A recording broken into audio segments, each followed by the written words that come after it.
ये बात मैं तो समझता हूँ, लेकिन आप पता नहीं कब समझेंगी।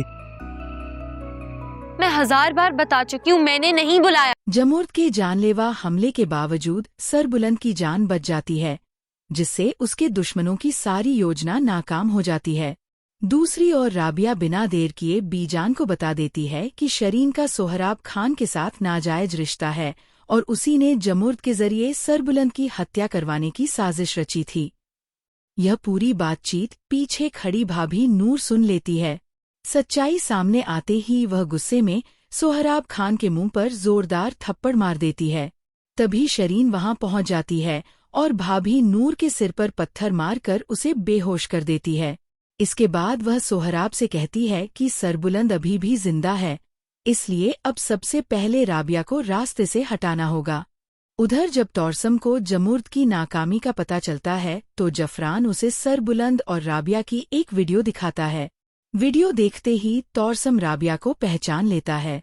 इसके बाद जफरान तुरंत सोहराब खान को फोन कर कहता है कि उसे अब पता चल चुका है कि शेरदिल और उसकी पत्नी की हत्या उसी ने करवाई थी, इसलिए अब राबिया को अगवा करने में तौरसम का साथ देना होगा। सोहराब तुरंत तौरसम को अपनी हवेली बुला लेता है। इसी बीच सरबुलंद अपने आदमियों के साथ हवेली पहुंचता है, जहां राबिया उसे शरीन और सोहराब की सारी सच्चाई बता देती है। ये सुनकर सरबुलंद के होश उड़ जाते हैं और वह तुरंत गुलजमान को बुलाकर दोनों को गिरफ्तार करने का आदेश देता है। लेकिन उसी रात तौरसम चोरी छिपे हवेली में घुस जाता है और राबिया का मुंह दबाकर उसे जबरन अगवा कर ले जाता है। राबिया की चीख सुनते ही सरबुलंद उसका पीछा करता है।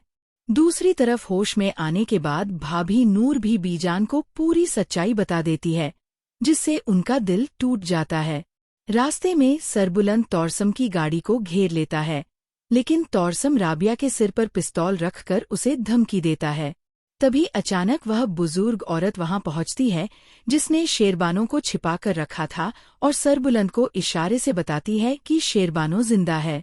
यह सुनते ही सरबुलंद तुरंत फायरिंग करता है और गोली तौरसम के हाथ में लगती है। राबिया आजाद होकर सरबुलंद के गले लग जाती है, जबकि तौरसम के साथी वहां से भाग निकलते हैं।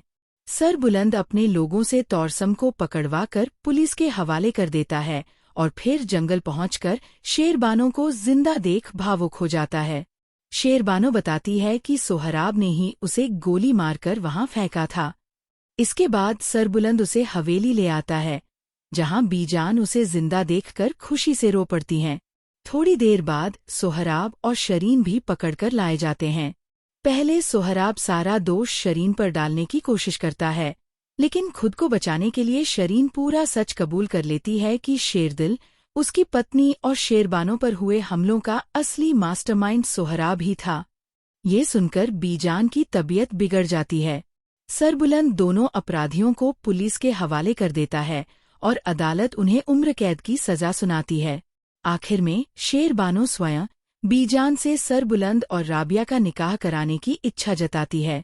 बीजान तुरंत मौलवी साहब को बुलवाती हैं। राबिया अपने भाई तैयब और मामू को बुलाती है और पूरे परिवार की मौजूदगी में सरबुलंद और राबिया का निकाह खुशी खुशी संपन्न हो जाता है।